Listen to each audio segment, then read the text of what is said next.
Amelia had never imagined that one small decision could change the entire course of her life. She was a girl who lived quietly, keeping her world simple and her responsibilities straight. Her family wasn't wealthy, far from it. Her younger sister, Lucy, worked as a maid in one of the wealthiest estates in the city, a sprawling mansion owned by none other than Alexander Hayes, a billionaire CEO known for his brilliance in business and his cold, untouchable demeanor in life.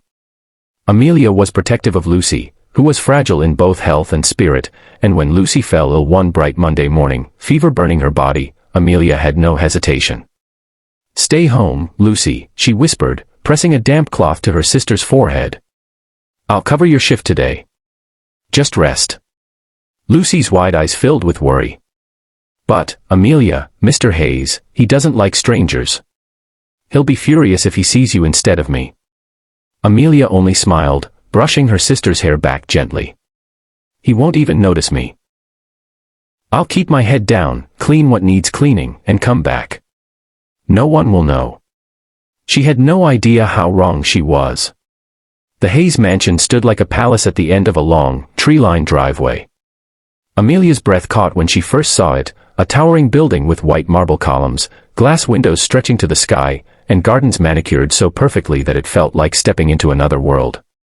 She tightened the strings of Lucy's maid uniform around her waist, trying to calm her racing heart. "It's just one day," she whispered to herself. "One day of dusting and cleaning. Then back to normal." But fate had different plans. Inside the mansion, everything gleamed. The chandeliers sparkled with crystal light, the polished floors reflected her shoes with every step, and the silence was almost intimidating. Amelia carried her cleaning supplies nervously, wondering which room to start with. Then, as she walked through a corridor, she heard a sound that froze her steps. Soft laughter. Children's laughter. Following the sound, Amelia peeked into a room and saw him. A little boy, no more than 5, sat on the floor with toy blocks scattered around him. His brown hair curled slightly at the ends, and he clutched a small stuffed elephant to his chest. But it wasn't the boy who startled her, it was the man standing near the window, his tall frame outlined by the sunlight. Dressed in a navy suit, his jaw sharp and his expression unreadable, Alexander Hayes looked every bit the powerful CEO the newspapers described. His gaze was fixed on the boy, but there was something in his eyes Amelia didn't expect, a softness, a quiet sadness. Before Amelia could slip away unseen, the boy spotted her. "Hi," he called brightly, waving a block in his hand. "Who are you? Are you new?" Amelia froze, stammering. I am just here to clean. Don't mind me." But the boy scrambled up, running to her side. "Can you play with me? Please? Daddy never plays. He's always busy." Her heart squeezed at his words. She glanced toward Alexander, who was watching silently, his expression unreadable. She knew she should politely refuse, finish her duties, and leave before anyone discovered she wasn't Lucy. But something in the little boy's pleading eyes made it impossible. Kneeling down, she smiled softly. "Just for a little while," she said, picking up a red block. The boy's face lit up like the morning sun. As Amelia built towers and laughed with the boy, she felt warmth spread through her chest. He was sweet, gentle, and innocent, the kind of child who craved attention and affection. She didn't realize that Alexander had crossed the room until his shadow fell over them. She looked up nervously, her hands trembling around the blocks. His presence was commanding, his gaze piercing. "You're not Lucy," he said quietly, his voice deep and controlled. Amelia's heart dropped. I'm her sister," she confessed quickly, standing to her feet. "She was sick today, so I came in her place." "I'm sorry, Mr. Hayes.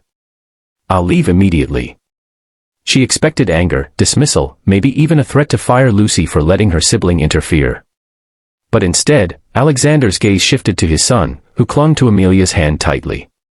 "Ethan doesn't usually warm up to people," Alexander said slowly, his tone thoughtful. "And yet, he seems to like you."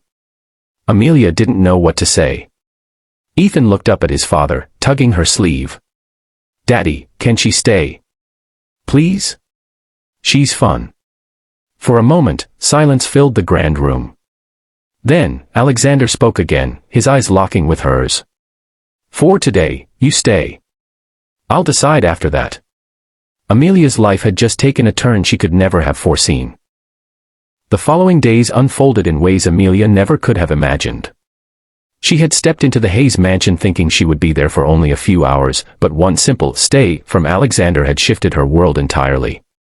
What surprised her most wasn't the grandeur of the mansion, or the intimidating presence of its billionaire owner. It was Ethan, the little boy with the sweetest smile and the loneliest eyes. Each morning when Amelia arrived, he would run toward her, his small arms outstretched, his stuffed elephant clutched tightly in his other hand. He wanted her to play, to laugh, to simply be there in a way no one else seemed to manage. She couldn't bring herself to refuse. And though she told herself she was only covering Lucy's place temporarily, each day she lingered longer, drawn into a life that wasn't hers and a bond she hadn't expected. Alexander watched her quietly, almost too quietly. He wasn't the kind of man who spoke unnecessarily. His words were measured, his presence controlled, but Amelia could feel his eyes on her whenever she played with Ethan or gently guided him through his day. At first, she thought he was simply suspicious of her. After all, she had lied by omission when she stepped into the mansion in Lucy's uniform. But gradually, she realized there was something else in his gaze, curiosity, maybe even admiration. Alexander Hayes was a man known for his ruthless business deals and his cold detachment from emotion, yet here he was, standing in the corner of the playroom, watching his son laugh for the first time in weeks because of her. One evening, Amelia found herself sitting with Ethan in the library, reading him a story before bed. The room was massive, with towering shelves of books and a fireplace that glowed warmly against the cold night. Ethan leaned his head against her arm, his eyelids growing heavy. "Don't leave, Amelia," he mumbled sleepily. "Promise you'll stay tomorrow too." Her heart tightened. "I'll be here," she whispered, smoothing his hair. She hadn't noticed Alexander standing at the door, listening. When she finally rose to leave, he spoke quietly. "You're good with him." The simple statement caught her off guard. She turned, unsure how to respond. "He's a wonderful boy," she said softly. For a moment, Alexander's hardened expression softened, revealing a glimpse of a man who carried burdens far heavier than his tailored suit suggested. As days became weeks, Amelia learned more about the Hayes family than she ever intended. Ethan's mother had passed away when he was barely 3, leaving Alexander to raise him alone. Though he provided everything money could buy, he couldn't fill the aching void left by love. Alexander buried himself in work, convinced that success and wealth could compensate for absence. But Amelia could see the truth. Ethan didn't crave toys or luxury. He craved warmth, stories, laughter. He craved what only a heart could give. And somehow, Amelia had become the bridge between father and son. But it wasn't just Ethan who was changing. Alexander was too. He began coming home earlier, quietly joining them for dinner instead of burying himself in late-night meetings. He would sit across from Amelia, listening as she coaxed Ethan to eat his vegetables, and though he rarely smiled, she caught the subtle curve of his lips when Ethan burst into giggles. Sometimes, late at night, Amelia would catch Alexander watching her, not with suspicion, but with a question in his eyes, as though trying to understand why this ordinary maid could do what he, with all his power and wealth, could not. Still, Amelia struggled with her own heart. She knew she was only supposed to be covering for Lucy. She knew she didn't belong in this mansion, in this life. And yet, every morning when Ethan's tiny hand grabbed hers, every evening when Alexander's deep voice rumbled a quiet "thank you," she felt her resolve weaken. She was falling. Not just for the little boy who had stolen her heart, but for the men whose walls were slowly crumbling. And that terrified her. The turning point came one rainy afternoon. A sudden storm had swept over the city, and thunder rattled the windows. Ethan was frightened, clutching his elephant tightly and burying his face into Amelia's side. She held him close, whispering gentle reassurances, rocking him the way a mother would. Alexander entered the room then, pausing at the sight of them. For a long moment, he said nothing, simply taking in the picture before him, his son safe in Amelia's arms, her eyes calm and protective despite the storm outside. When he finally spoke, his voice was lower, rougher. "You've given him something I never could." Amelia looked up, startled by the raw vulnerability in his tone. "You love him, Mr. Hayes. That's more than enough." But Alexander shook his head, stepping closer. I give him everything except the one thing he needs most. And somehow, you walked into this house and gave it without even trying. His eyes locked with hers, unguarded for the first time. Why you? Her breath caught. She didn't know the answer. She only knew that she had come here out of duty, but stayed out of something deeper. Something she didn't want to name. She couldn't. Not when her life was so different from his. Not when she was just a maid pretending in someone else's place. She lowered her gaze, whispering, "I should go."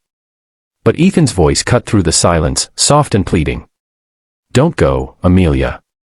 Please don't leave us." The word struck her like a thunderbolt. She glanced at Alexander, and for the first time, his walls fully broke. He wasn't the billionaire CEO in that moment. He was just a father, terrified of losing the one person who had brought light back into his son's world. It was then Amelia realized something profound. Sometimes life doesn't wait for you to feel ready. Sometimes, destiny writes your story before you can stop it. She had walked into the mansion to cover a single shift, but what she had found was a family in need, and perhaps, a place where her heart truly belonged. As the storm eased outside, Alexander finally spoke again. His voice was softer now, almost pleading. Stay. Not as Lucy's replacement, not as a maid. Stay, for Ethan. Stay for me. Tears welled in Amelia's eyes. She knew that her life would never be the same if she said yes. But as she looked down at Ethan's hopeful face, then back at the man who was no longer hiding behind his armor, she realized she had already made her choice long ago. And in that moment, as the mansion filled with the sound of rain fading into quiet peace, Amelia whispered the word that would change everything. Yes. If this story touched your heart, don't forget to like, share, and subscribe for more emotional stories that stay with you forever.